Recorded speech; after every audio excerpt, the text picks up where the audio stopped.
Good evening, everybody. I'm Pierre Roberge, the Daily Trader. It is March 28th, and we are going to take a look at Palantir stock from a technical analysis perspective.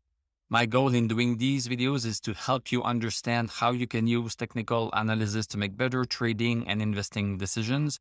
But I am not a financial advisor, so please do your own research and make your own decisions. So Palantir is maintaining itself quite well. So we are up 45 cents, 3.47% at 1342. Post market, we are down by 6 cents.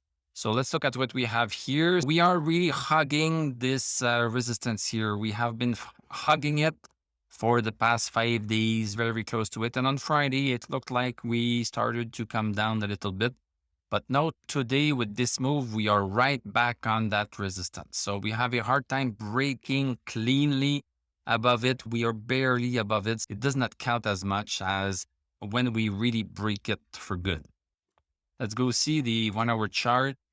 Okay, the first hour of the day here. So the first hour, we came right smack on that resistance, then came down for the next 2 hours, then came back up, 4 green candles, and we broke outside of it in a very small manner.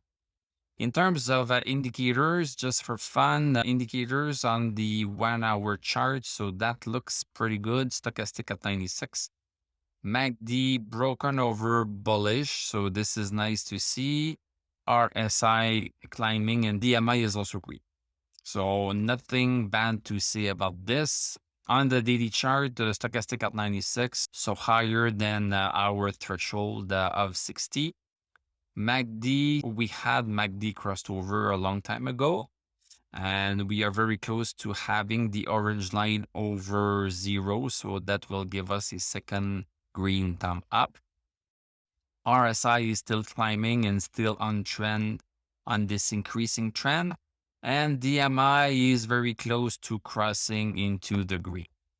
We are still a little bit far away from 1418. So I cannot wait for the stock to break 1418, but also break this downward resistance that we have been looking at. So at the most, it should do it within 7 days, 7 to 10 days. So let's be patient. The stock is holding itself pretty good, so we should be happy. Thank you very much for watching. Thank you for liking, commenting, subscribing. If you like what I do, you can become a YouTube member. You can click on my TradingView affiliate link. I'm going to wish you a great evening. We are going to talk tomorrow, and I'm going to tell you à la prochaine.